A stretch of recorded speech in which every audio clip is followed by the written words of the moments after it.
Hey, everybody. Matt Cribbs here, and welcome to another Wednesday morning drive. Happy holidays. It is the day, it's Wednesday. Christmas Eve is tomorrow, if that's what you're into. No idea when Hanukkah is this year, or Kwanzaa, or Festivus, or anyway, it's holiday season. Happy holidays. Hope you're having a great one with whatever one you celebrate, and your family, and with the people you love. So awesome. Also, it's a little gray, and it's supposed to be. It's December here. It's December everywhere. The calendar does not vary depending on where you are. But December here means winter and snow. Like, I'm dreaming of a white Christmas and stuff. But it's like 70 degrees right now, which is not the way it's supposed to be when it's Christmas tomorrow. So, that's happening, and I don't know quite what to do with that. My body is all like, what? Warm? Winter!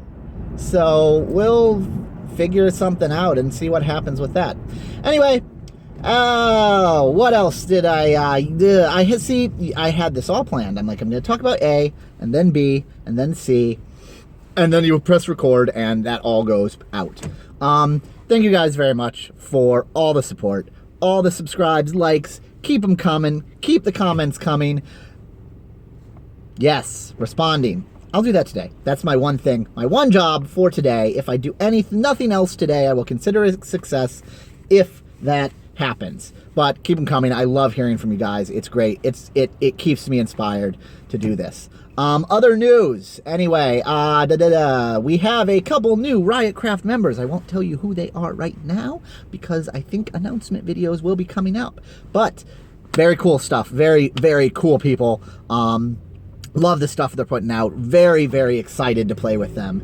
So that's coming. Also started a ARC series, which now I know why there is so many poop names in the series, because wow, that's what the early game at least is about. Haven't really done much in that. I watched like 5 minutes of footage of ARC elsewhere and then hopped right in the game. Planning to not do a whole lot. If you saw my faction series, planning on kind of doing the same thing, let you guys learn with me, and let you guys watch how I learn how to do things. So I think that'll be kind of cool. And that will probably last for like 2 videos before I'm like, forget it, and read up on how to do everything, and then come back and be like a master. But that's going on there. Other things, and I'm hoping this recording is actually coming out okay. I'm not really sure. I dropped my phone on Sunday, and so the screen right now is all messed up. It's all wavy and flickery, and there's lights and lines and stuff. I got a replacement phone because I carry insurance. If you have a phone that you live on, like, I need my phone. I probably do as much work on my phone as I do on my computer, and since I work in the computer space, that's saying something. But schedules and to-dos and emails and all of that, like, it's not a phone. This is my external brain piece device. So a new one of those is coming, and I broke it when I was fixing some pipes in my ceiling. I had a little bit of a leak, or as I like to call it, lake basement ceiling. Discovered a puddle on the floor and was like, that's weird, how'd a puddle get here? Because there shouldn't be a puddle here. And then I saw it dripping from the ceiling, which was awesome. So opened up a ceiling with a hole that looked like this, and then tried to do some patchwork that ended up looking like this, and that didn't work. And then finally just decided that, nope, I can't be lazy, I can't fake it, and repaired everything. So now it looks like this, which is awesome. And I gotta say, modern technology is amazing, because these little connectors and this plastic, it's just amazing. So it's like Legos, except it's real tools or real stuff, and your house is like, we're living in the future. It's pretty cool. So that's really about it that happened over the past week. At least that I can remember. What else might have happened in the past week? Was there... No, it wasn't Doctor Who season finale. That was the week before. There was a little movie that came out. A little bit of a movie.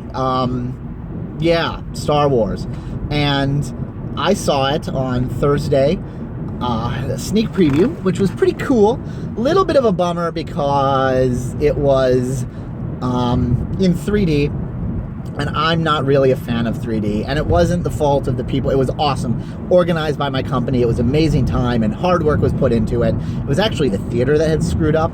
We were supposed to see it in IMAX, not 3D. But, you know, I personally, 3D is like, you see it.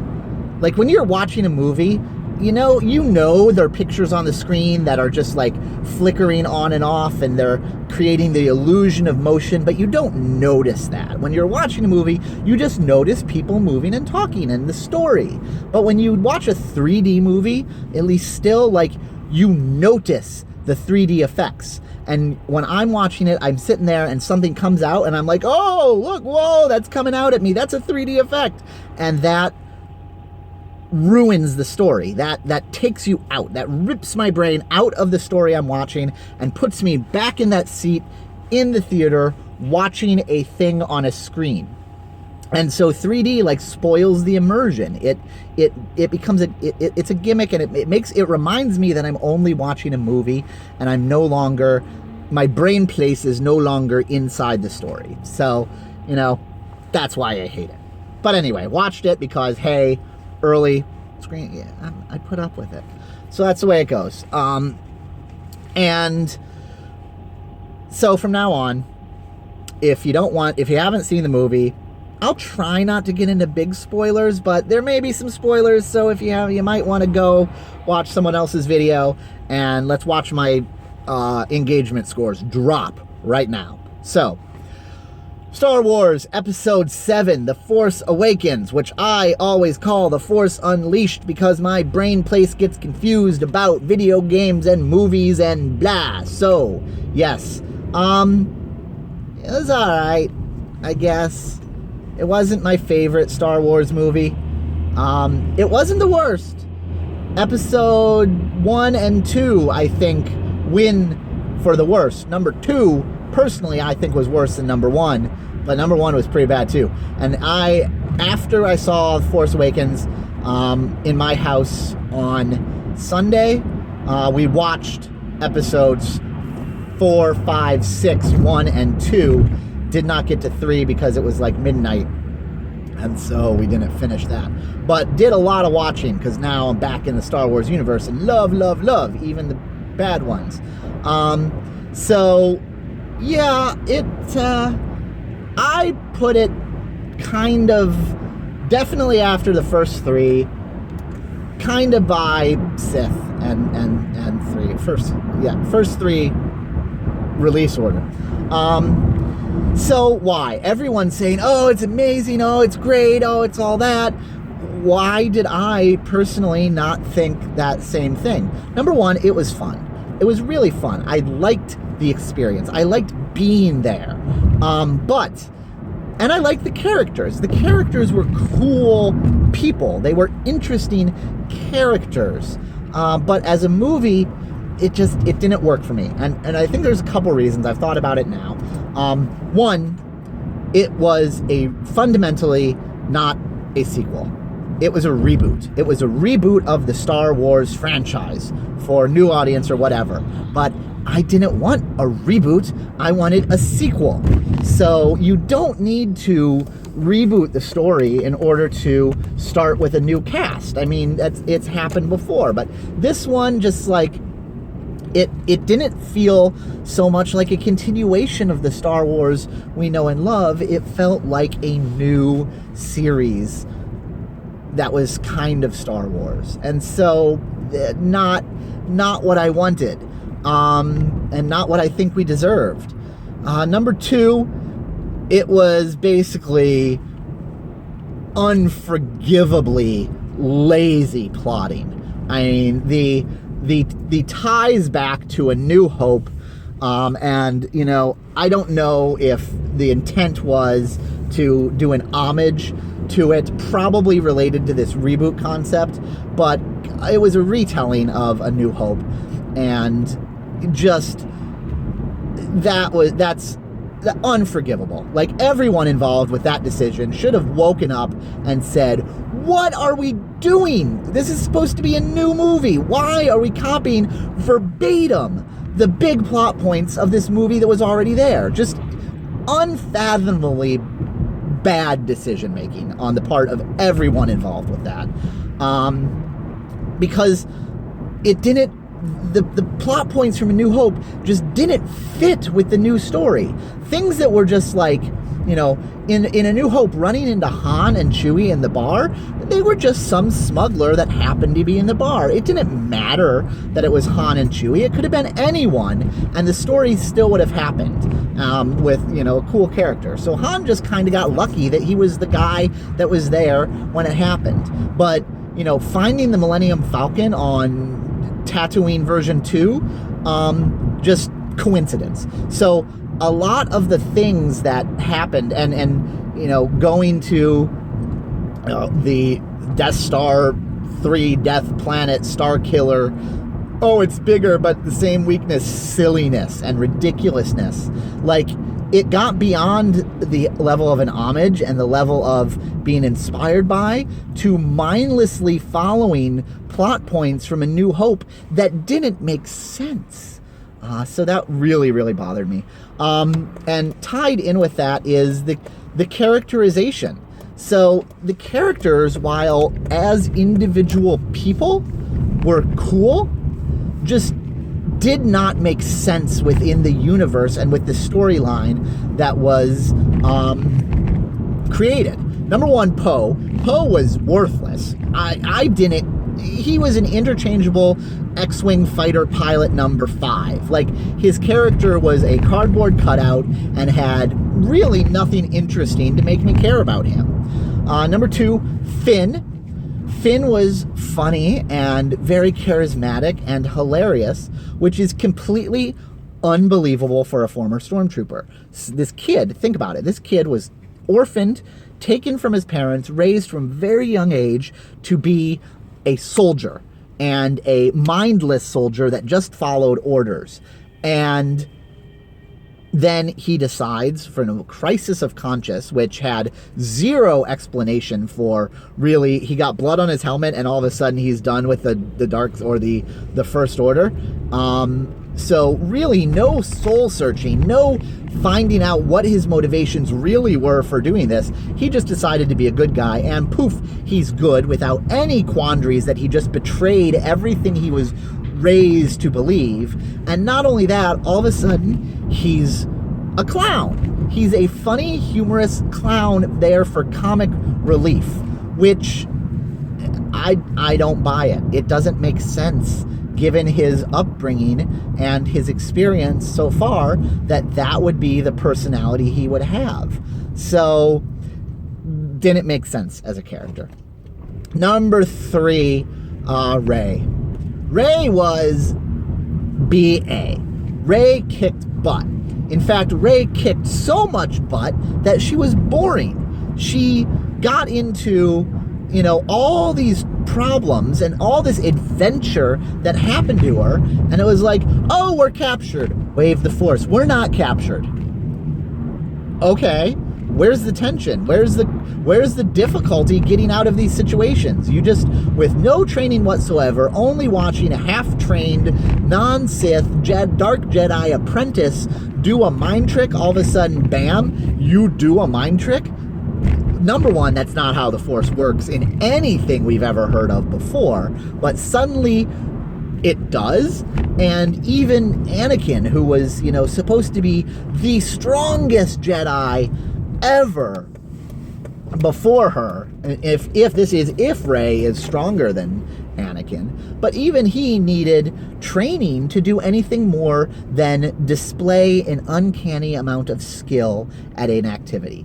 So yes, piloting the Millennium Falcon. I get it. That's a manifestation of the untrained Force. That's consistent with everything we've seen before.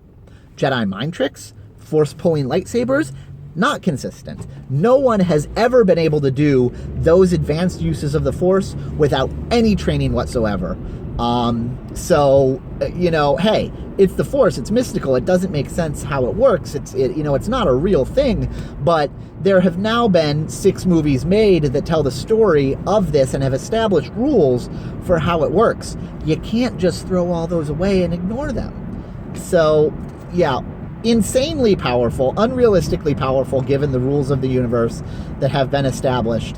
And honestly, back to the lazy plotting and all of that, like, her power made the situation she was put in have very little emotional investment because she got out of them before she was really in any danger. I think that goes back to the plotting. There was just too much happening. It was weird because the movie was very, very fast-paced and action-packed in one sense, but also very plotting and dragged in drug in other senses. It was like there was so much crammed into a movie that you never actually got to explore any one thing enough in order for it to have an impact on you. So, yeah, that's, and finally, the humor, which really turned me off. The jokes were the type of jokes that you're like, oh, ha, ha, ha, once. But this is Star Wars. This is something we're going to be watching for the next 10 years. We're going to be making our, McRibs 2.1 is going to be watching this movie over and over and over. The humor in the first Star Wars is we're like, oh, scruffy looking Nerf herder and stuff, and they know it's coming, but it wasn't just like a, slapsticky, funny once ha-ha joke. It was like, that's funny, and it kind of, it was not really super funny, but they became funny over watching it. Whereas the humor and jokes in episode 1 seem like cheap one-off gag jokes that, they're just going to get annoying the more we watch it. And secondly, the delivery of a lot of the humor and jokes were like very 2015 United States of America, not a galaxy far, far away. I swear, in the scene where the captain and their shields down, that one, the one I'm talking about if you saw it, the actor who plays Finn, whose name, of course, I forget, it was like he was channeling, Chris Rock or any other modern, not Chris Rock because he's now old, but it was like he was channeling a modern comedian on the street, and I could go to any bar in New York City and find a guy like that. Not a stormtrooper in a galaxy far, far away. So the tone and language was just overall way too modern and way too, today, which, again, is not going to age well. So that's a lot of the thinking I had. Really, the plot points, aside from being contrived and rushed and, cheesy and didn't really fit, didn't really have any problems with that. The big spoilers, or the big things that could be considered spoilers, almost, I won't say them just in case you're watching this and haven't seen that, but, I wouldn't say they're very big spoilers because they're telegraphed way, way, way before they happen. I would say there was pretty much nothing that happened in this movie that was surprising. All 3 of the big reveals were like, yeah, all right, of course, yeah, that's the way it is. It was nothing like, oh my goodness, like. So yeah, it was more of a spoiler for me emotionally when Qui-Gon Jinn died in episode 1. Even though it was on the freaking liner notes that everyone knew Qui-Gon Jinn was going to die. We all knew that before we went into the movie. But the way it happened and the weight it happened and it had more emotional punch than anything that happened in this movie. That's saying something. So, anyway, that's it for me. Hope you have a good holidays. I will, love to discuss this further in the comments. Try to keep it spoiler-free, although I might mark in the description that there's spoilers here. Whatever. I'll see you guys later. Hope you have a good holidays. Thanks for all the support.